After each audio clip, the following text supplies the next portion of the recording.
HLA human leukocyte antigen system. HLA के नाम से पता चल रहा है कि ये एंटीजन्स हैं। तो HLA बजाते खुद प्रोटीन्स हैं, ठीक है, प्रोटीन्स। और जो जीन्स कोड कर रही होती हैं HLA के लिए, जीन्स कोडिंग फॉर HLA, उनको हम कह देते हैं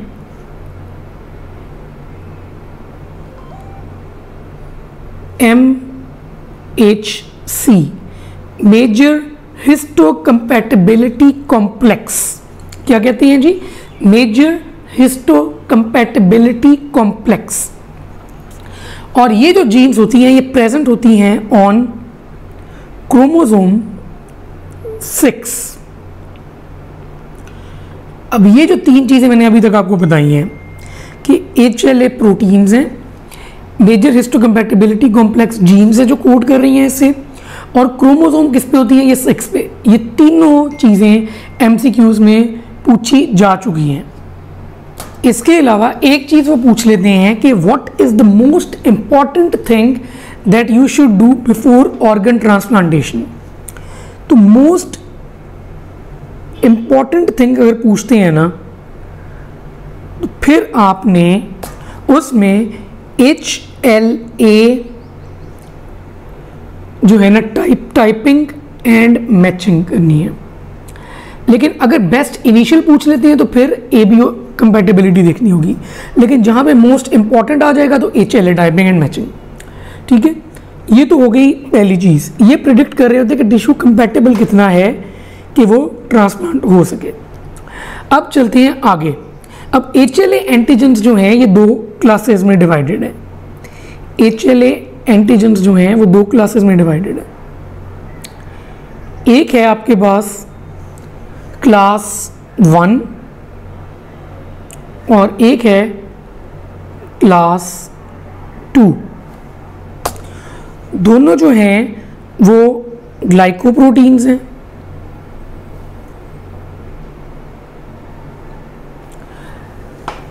लेकिन इंपॉर्टेंट जो चीज़ आती है ना वो ये है कि बेसिकली जो क्लास 1 होती है ना, ठीक है, ये प्रेजेंट होती हैं ऑन न्यूक्लिएटेड सेल्स। सारे न्यूक्लिएटेड सेल्स पे होती है।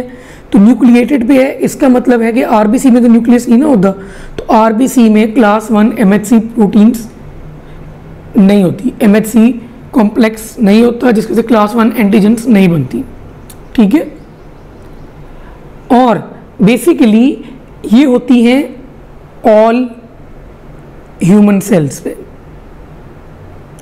सिवाय RBC के। अब क्लास 2 हैं तो ग्लाइकोप्रोटीन्स, ठीक है, और ये ज़्यादातर प्रेजेंट होती हैं इन इम्यूनो कॉम्पिटेंट सेल्स, जिन्होंने डायरेक्ट इम्यूनिटी में काम लेना है।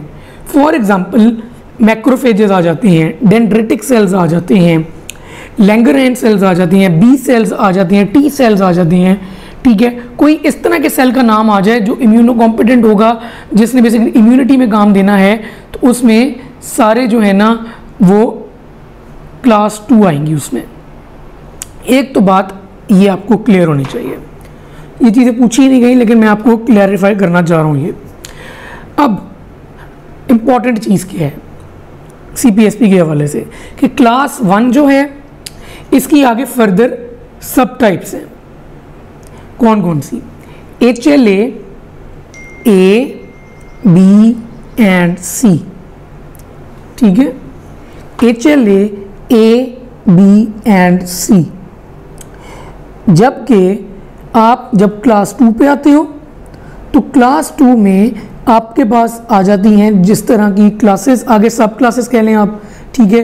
तो उसमें आपने याद रखना है कि इसमें होती हैं HLA DP, DQ, DR, देखना PQR, ठीक है, इस तरह की होती हैं।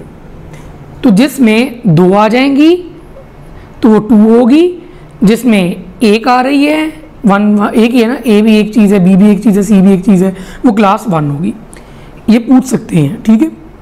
अब अगली इंपॉर्टेंट चीज़ जो आपको पता होनी चाहिए, अब जो एसोसिएशंस है ना HLA की बहुत इंपॉर्टेंट है। पहले तो मैं सिर्फ बताऊंगा जो पूछी गई हैं, ठीक है, उसके बाद फिर आगे चलेंगे। HLA B27 ये कौन सी होगी? क्लास 1 होगी ना, B है सिर्फ, ठीक है। तो इसकी जो एसोसिएशंस हैं वो हैं pair, PAIR।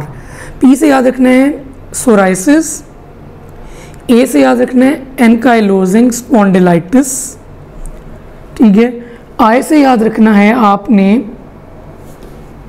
Inflammatory bowel disease. R से आ जाता है आपके पास रिएक्टिव आर्थराइटिस। ये चारों चीज़ें किसी ना किसी तरीके से पूछी गई हैं B27 के साथ एसोसिएटेड, इसको रट लें।